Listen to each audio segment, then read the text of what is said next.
जल्द से जल्द समाधान की चाहत रखने वाला समाज। अपने लक्ष्य की खोज करते समय धैर्य रखना अति आवश्यक है। आपकी इच्छाओं को पूरा होने में थोड़ा समय लगेगा। यदि आपको यह विश्वास है कि आप अपने लक्ष्य को पाने के लिए अपनी पूरी शक्ति से सब कुछ कर रहे हैं, तो ऐसी स्थिति में कभी कभी आपको व्याकुल होने से बचने का अभ्यास करना चाहिए।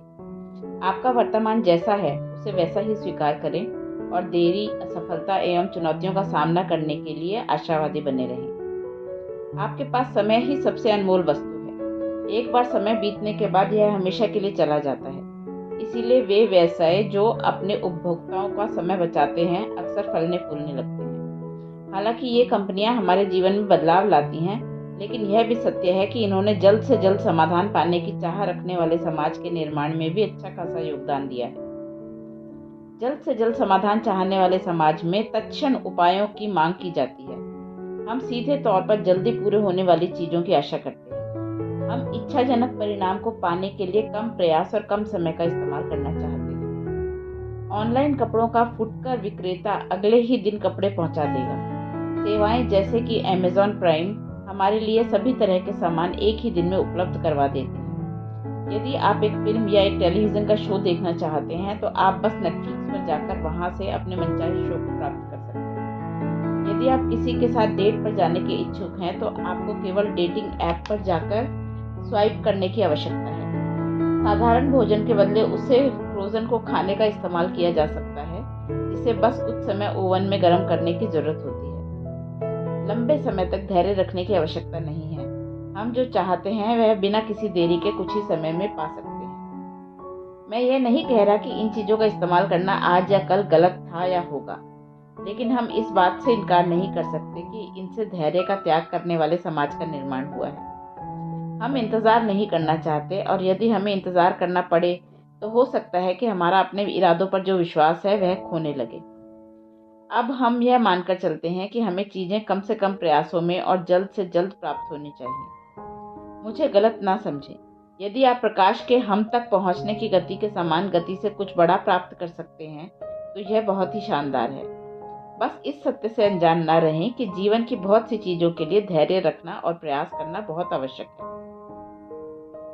जीवन में क्विक फिक्स का तरीका हमें लक्ष्यों का परित्याग करने के लिए भी उस स्थिति में प्रोत्साहित करता है जब वे हमारी आशा के अनुसार जल्दी नहीं होते और हम उन्हें छोड़कर अगली चीज की ओर आगे बढ़ने के लिए प्रेरित हो जाते हैं। इस तरह के व्यवहार से हम कभी जीवन में संतोष प्राप्त करने की स्थिति में नहीं पहुंच पाते। बहुत बार ऐसा होता है कि आपका लक्ष्य आपके हाथों से फिसल सकता है, जिसका कारण या तो यह होता है कि आपने उसके लिए आवश्यकतानुसार प्रयास नहीं किए, या आप यह चाहते थे कि जल्द से जल्द पूरे हो जाएं। थोड़ा धैर्य रखने का अभ्यास करें। आपको नौकरी, साथी, घर, कार इत्यादि प्राप्त होगा। बस इस प्रक्रिया में जल्दबाजी न करें और विश्वास बनाए रखें। आपको अपने सपनों में ही आगे बढ़ना होगा। क्षणिक खुशी को लंबे समय में मिलने वाले लाभ से बदलें। आप जिस समय को जीवन को बेहतर बनाने के लिए उपयोग कर रहे हैं, उस समय आप अपने जीवन में किसी महत्वपूर्ण चीज को खो भी रहे हैं। आजकल मैं पार्टी तभी करता हूँ जब मेरे पास उत्सव मनाने की कोई वजह होती है, लेकिन किशोरावस्था व 20वें दशक में मैं बहुत सी जगहों में बहुत से क्लबों में गया। यहाँ तक कि संयुक्त राष्ट्र से बहुत दूर मैक्सिको के कैनकुन में लोगों के बीच प्रचलित अमेरिकन स्प्रिंग ब्रेक का अनुभव उठाने के लिए भी गया था। मैं कुछ पल के लिए वहां केवल उस पल को जी रहा था। वह इसीलिए जरूरी था क्योंकि जैसा कि हमें पता है कि हमारे पास जो होता है वर्तमान पल ही होता है, अतीत बीता हुआ और भविष्य आने वाला कल होता है, और इसीलिए हमें इसका पूरा आनंद उठाना चाहिए। लेकिन जब हमारे पास कोई लक्ष्य होता है, तब हमारे लिए वर्तमान पल में जीना और उसमें से कुछ पलों को भविष्य के लिए निवेश करने के बीच संतुलन बनाना बहुत आवश्यक हो जाता है। मैं जब ऑफिस में काम करता था, तब हर शुक्रवार को मेरे अंदर अजीब सा जोशो खरोश आ जाता था, क्योंकि मुझे पता था कि सप्ताह के अंत में काम से छुट्टी मिलने पर मैं उत्सव मनाने जा रहा हूँ। मैं सप्ताह के अंत के उन दिनों के लिए ही जीने लगा था, हालांकि मुझे पता था कि मेरे जीवन में और भी बहुत कुछ था। सप्ताह के अंतिम दिनों का वह समय मेरे लिए खुद को आनंद देने और खुश करने का होता था। उन दिनों में मैं मस्त हो जाता और अपनी मेहनत से कमाए हुए धन को नाइट क्लब में खर्च कर देता था। उस वक्त जब मैं नशे में धुत होता, बहुत अच्छा महसूस करता था। लेकिन उन दिनों मैं जो कुछ भी करता था, सचमुच वे कह रहे होते, मेरी ओर देखो, मैं अपनी नौकरी को पूरा करने के लिए घंटों काम कर रहा हूँ। और किसके लिए?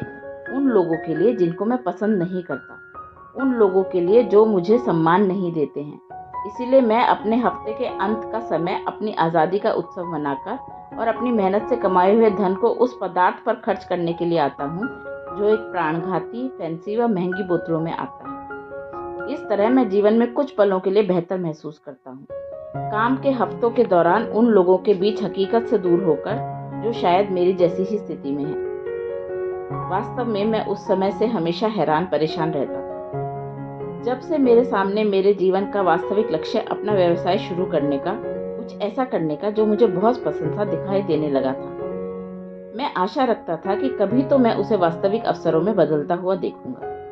मेरी हमेशा से यह शिकायत थी कि मेरे पास अपने सपनों को पूरा करने के लिए धन नहीं था। यह एक विडंबना थी, लेकिन मुझे पता था मैं अकेला नहीं हूँ। लोग अक्सर यह शिकायत करते हैं कि उनके पास अपना व्यवसाय शुरू करने के लिए धन या समय नहीं है, जबकि उसी समय में वे बहुत सा धन व समय छुट्टियां बिताने में खर्च कर देते हैं। कुछ जगहों पर एक पुस्तक से अधिक, शराब के गिलास पर अधिक पैसा खर्च होता है। इनमें से कौन आपके जीवन को अधिक बदल सकता है? लोग गलत जगहों पर निवेश करते हैं और वे अक्सर अनजाने में दूसरे के सपनों में निवेश कर देते हैं। कुछ लोग जो गधों की तरह काम करते हैं और जो अपना धन बचाने के लिए अपने लक्ष्यों को अभिव्यक्त करते हैं। यहाँ बहुत से ऐसे लोग हैं जो मेरी तरह जीवन जीते हैं, और यदि वे पार्टी नहीं करेंगे तो कुछ और करेंगे। हाँ, हमें अपना जीवन जीना चाहिए और इसके हर पल को बेहतर बनाना चाहिए। हालांकि अपनी उस परम वस्तु के लिए उस चीज से वंचित होना जो अभी आपके पास है, वह आपको जीवन के असली खजाने से दूर कर सकता है। मेरा मानना है कि हर व्यक्ति के जीवन का लक्ष्य एक बेहतर जीवन जीना होता है। फिर भी मैं यह समझता हूँ कि बहुत से लोग अपने दीर्घकालीन प्रतिफल के लिए छोटी खुशी का त्याग करने में देरी करते हैं। जब आप अल्पकालीन खुशी को छोड़ने के अनिच्छुक होते हैं, तो इसका आपके भविष्य पर बहुत भारी प्रभाव पड़ सकता है। बहुत से लोग जीवन में यह सोचते हैं कि जब मेरे पास फलाना होगा, मैं तभी खुश हो सकता हूँ, लेकिन यह एक भ्रम है। हालांकि आप अपने वर्तमान जीवन में सतर्कता, सराहना और अपनी योजना के परिवर्तन द्वारा खुशी पा सकते हैं। आप अपने विकल्पों को चुनने के लिए पूर्णतः स्वतंत्र हैं, लेकिन आप उसके परिणाम से बच नहीं सकते। कभी कभी हमें अपने जीवन में एक हाथ से बड़ी कृपा पाने के लिए दूसरे हाथ से छोटी छोटी चीजों का परित्याग करना पड़ता है। मैं यह नहीं कहता कि आपको अपनी सारी इच्छाओं का परित्याग कर देना चाहिए या मजे करना बंद कर देना चाहिए, बल्कि औसतन आप जहां अपना समय और ऊर्जा लगाते हैं, वहां कार्य और मनोरंजन के बीच एक पर्याप्त संतुलन बनाकर रखना चाहिए।